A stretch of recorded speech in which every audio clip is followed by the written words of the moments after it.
Abad ke-17 yang berlangsung dari tahun 1601 hingga 1700 adalah salah satu masa tergelap dalam sejarah umat manusia. Sebuah abad di mana penderitaan, kehancuran, dan kekacauan terjadi hampir serentak di seluruh penjuru dunia. Pada periode ini, dunia tidak hanya dirundung oleh satu bencana, melainkan oleh rangkaian tragedi kolektif yang meliputi Eropa, Asia, Afrika, hingga benua Amerika. Di Eropa, Perang 30 tahun 1618 sampai 1648 menyapu daratan benua itu dengan kekejaman luar biasa. Perang ini bukan hanya pertarungan antara kerajaan, tapi juga antara agama, Protestan melawan Katolik. Dengan jutaan korban sipil, kota-kota hancur, ladang-ladang terbakar, dan kelaparan meluas. Jutaan orang meninggal, bukan hanya karena peluru, tapi karena kelaparan, penyakit, dan kehancuran total terhadap tatanan sosial. Sementara itu, di timur, dinasti Ming di Tiongkok runtuh setelah dilanda kelaparan, pemberontakan petani, dan invasi dari Manchu yang membentuk dinasti Qing. Di Jepang, zaman Edo awal ditandai dengan kekerasan dan pembersihan berdarah terhadap agama Kristen di Timur Tengah dan Asia Selatan. Kekaisaran Islam seperti Safawi dan Mughal juga mengalami ketegangan politik dan perang internal. Dunia Islam dilanda stagnasi dan kemerosotan, diwarnai dengan perpecahan kekuasaan dan tekanan dari luar. Abad ini juga menyaksikan meluasnya perbudakan transatlantik saat jutaan orang Afrika diculik, diperdagangkan, dan dikirim melintasi lautan ke Amerika untuk dijadikan budak. Mereka diangkut dalam kondisi tak manusiawi dan jutaan diantaranya tewas di tengah laut atau hidup dalam penyiksaan di tanah kolonial. Penjajahan bangsa Eropa terhadap Amerika Latin dan Afrika terus berlangsung brutal, disertai genosida terhadap suku-suku asli, penghancuran budaya lokal, dan eksploitasi besar-besaran atas sumber daya alam. Bukan hanya manusia yang menderita, tapi juga bumi. Abad ke-17 mengalami fenomena Little Ice Age atau zaman es kecil. Saat suhu global turun drastis, musim panen gagal, sungai-sungai membeku, dan musim dingin berkepanjangan menyebabkan kelaparan massal dari Eropa hingga Asia. Di kota-kota padat penduduk, wabah penyakit seperti pes, cacar, dan tipus menewaskan jutaan nyawa. Di tengah kekacauan ini, ilmu pengetahuan justru mulai menggeliat. Perlahan, Galileo Galilei dipenjara karena keyakinan pada heliocentrisme. Isaac Newton lahir dan mulai membangun fondasi ilmu fisika modern, dan sains bertumbuh dalam ketakutan, ditekan oleh gereja dan sistem monarki absolut. Seni, sastra, dan musik pun ikut berubah. Karya-karya abad ini penuh dengan warna, muram, fasisme, dan refleksi terhadap penderitaan manusia. Abad ke-17 adalah periode di mana umat manusia dihantam dari segala arah, secara spiritual, fisik, sosial, dan intelektual.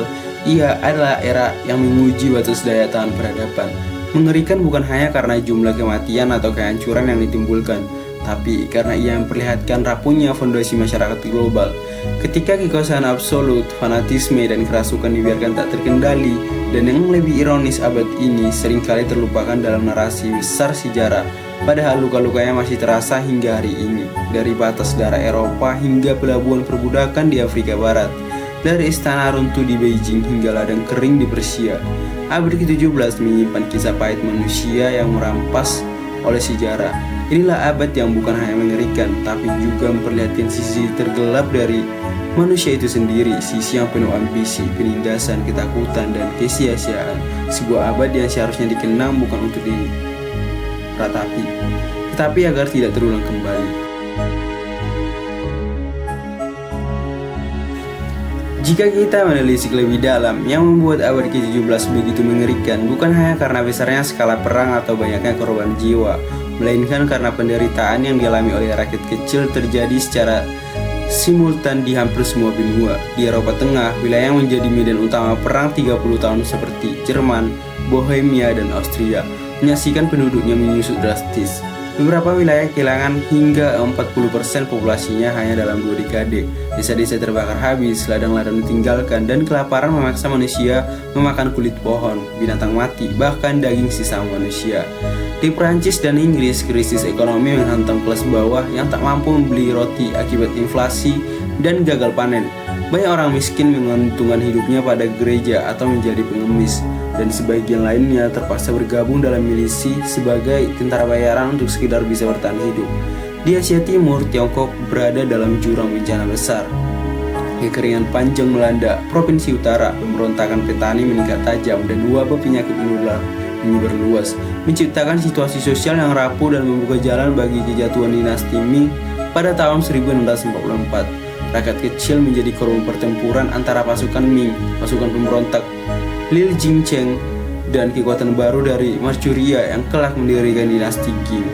Di semenanjung Korea, invasi Jepang pada akhir abad ke-16 dan awal abad ke-17 masih menyisakan kehancuran sementara. Joseon Korea tengah berjuang mengatasi kemiskinan dan kehancuran infrastruktur.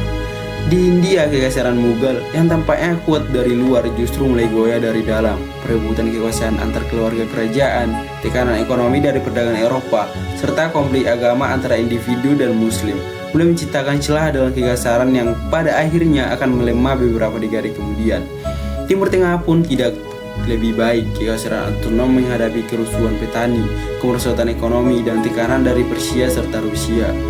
Kekacauan birokrasi dan korupsi menyebar sementara rakyat kecil harus menanggung pajak tinggi dan pelayanan publik yang kian memburuk.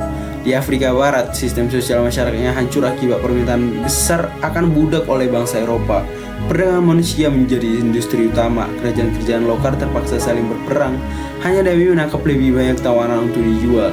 Di benua Amerika, suku-suku asli seperti Inca, Maya, dan suku-suku kecil lainnya mengalami pembantaian, konversi agama paksa, dan kerja paksa di tambang-tambang emas dan perak yang dikuasai Spanyol dan Portugal. Yang mengerikan dari semua ini adalah kesamaan pola. Elit kekuasaan terus memperluas pengaruh dan memperkaya diri, sementara rakyat biasa menjadi bahan bakar bagi perang, krisis, dan ketidakadilan. Perempuan dan anak-anak adalah korban paling tak berdaya. Banyak perempuan diperkosa saat kota dijarah, dijadikan budak, atau terpaksa menjual tubuhnya demi bertahan hidup. Anak-anak menjadi yatim piatu, direkrut sebagai tentara kecil, atau mati dalam kelaparan. Dunia pada abad 17 adalah dunia tanpa perlindungan, di mana tidak ada hak asasi manusia, tidak ada sistem hukum yang menjamin keadilan universal, dan tidak ada suara bagi yang tertindas. Jika ada yang bersuara, mereka dibungkam, ditangkap, atau dieksekusi di depan umum. Untuk memberi contoh, bagi rakyat biasa, hidup di abad ke-17 berarti bertahan di tengah kekacauan yang tampaknya tak ada ujungnya, di mana setiap hari adalah perjudian antara hidup atau mati, antara dilupakan atau dibinasakan. Inilah realitas getir dari sebuah abad yang permukaan mungkin tercatat sebagai masa kemunculan sains dan negara modern. Tapi di balik catatan sejarah formal itu tertanam jutaan cerita manusia yang tak pernah ditulis di buku teks sekolah.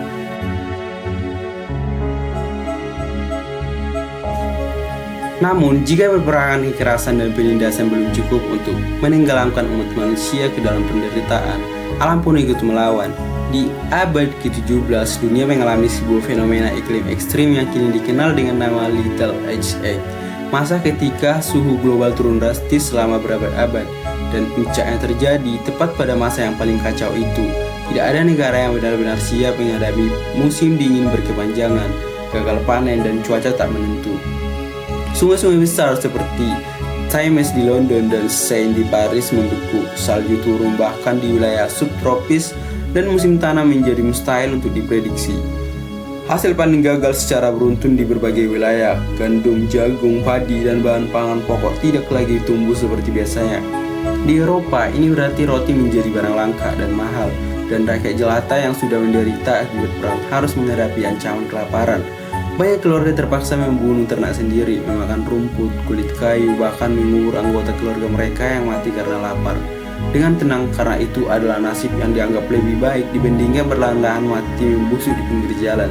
Di Prancis dan Jerman, kelaparan menyebabkan lonjakan besar dalam tindak kejahatan dan kanibalisme tersembunyi. Pemerintah tidak sanggup menolong karena pundi negara sudah habis untuk biaya perang, dan para bangsawan hanya mementingkan perbatasan, bukan perut warganya. Di Asia, terutama di Tiongkok, Korea, dan Jepang, musim tanam yang gagal menyebabkan harga beras melonjak tajam. Petani bangkrut, desa-desa kosong, dan banyak yang melakukan migrasi massal, memperburuk stabilitas internal negara. Di wilayah Persia dan Anatolia, tanah-tanah yang dulunya subur menjadi kering, menyebabkan pertanian klops dan kekuasaan pusat menjadi lemah karena tak mampu mengumpulkan pajak. Di Nusantara dan Asia Tenggara, badai dan perubahan cuaca berdampak pada hasil laut dan perdagangan rempah-rempah yang menjadi tulang punggung ekonomi kawasan. Bahkan di Afrika, wilayah sub-Sahara mengalami kekeringan panjang yang mengguncang sistem sosial tradisional, memaksa masyarakat adat menyerah pada tekanan kerajaan-kerajaan pedagang, budak yang haus akan emas dan manusia. Di Amerika Selatan, Andes menjadi lebih dingin dari biasanya, membekuan ladang kentang dan membunuh ternak masyarakat adat yang hidup di dataran tinggi. Cuaca yang dulu bersahabat tiba-tiba menjadi musuh yang tak bisa dikalahkan. Orang-orang pada masa itu tidak memahami perubahan iklim secara ilmiah. Yang mereka tahu hanyalah bahwa musim-musim tidak lagi datang seperti yang diwariskan nenek moyang mereka. Dalam ketidaktahuan itu muncullah rasa takut yang dibungkus oleh mitos dan kepercayaan bahwa dunia sedang memasuki masa kiamat. Gereja dan pemuka agama di Eropa menyebut semua bencana itu sebagai hukuman Tuhan atas dosa manusia. Di Asia Timur, para peramal dan biksu menyatakan bahwa kerajaan telah kehilangan mandat langit dan rakyat harus bersiap menghadapi perubahan zaman. Semua orang mencari kambing hitam, penyihir, bidan, orang asing, bahkan anak-anak. Ribuan dari mereka dituduh sebagai pembawa sial dan dibakar hidup-hidup demi menyenangkan langit. Yang terjadi di abad ke-17 bukan hanya krisis pangan atau musim dingin biasa, tapi krisis kepercayaan pada dunia itu sendiri. Manusia tidak lagi yakin bahwa hari esok akan datang dengan lebih baik. Mereka bangun dengan rasa gentar, tidur malam dengan ketakutan, dan menjalani hidup dengan kesadaran bahwa segalanya bisa direnggut kapan saja. Oleh perang, oleh kelaparan, oleh wabah, atau oleh langit itu sendiri. Little Ice Age bukan hanya peristiwa cuaca, tapi simbol bahwa di abad ke-17 bahkan alam pun berubah menjadi algojo yang diam. Dan ketika kita menutup halaman kelam dari abad ke-17, yang tersisa bukan hanya deret angka kematian, nama-nama perang, atau kisah tentang raja dan pendeta, tapi kesadaran pahit bahwa dunia pernah nyaris kehilangan jiwanya. Abad ke-17 adalah neraka yang tersembunyi dalam sejarah, abad ketika manusia melawan manusia dan bahkan melawan alam hanya untuk bertahan satu hari lagi. Ia bukan hanya mengerikan karena penderitaan yang terjadi, tapi karena betapa mudahnya peradaban runtuh ketika rasa takut menggantikan nalar, ketika kekuasaan menindas kebenaran, dan ketika kehausan akan kendali merampas kemanusiaan itu sendiri. Tapi justru dari keruntuhan abad itu, manusia perlahan-lahan belajar. Lahirlah pemikiran modern, ilmu pengetahuan mulai menggeliat, dan dunia meski terleti melangkah menuju masa depan. Abad ke-17 tidak bisa dihapus, tidak bisa dihindari, tapi bisa dijadikan cermin bahwa setiap kemajuan yang kita nikmati hari ini berdiri di atas kuburan penderitaan masa lalu. Maka ingatlah, mengenang abad kita tergelap bukan untuk meratapi, melainkan agar kita tidak lagi membiarkan kegelapan seperti itu datang kembali. Jika kamu merasa narasi ini membuka mata dan menggugah hatimu, bantu kami terus menghadapi konten dokumenter yang penuh makna, mendalam dan jujur seperti ini. Klik tombol subscribe, aktifkan lonceng notifikasi, dan jadilah bagian dari perjalanan sejarah, sains, dan kemanusiaan yang terus kami gali dari sisi tergelap dan terterang dunia. Karena masa lalu bukan untuk dilupakan, tapi untuk dipahami.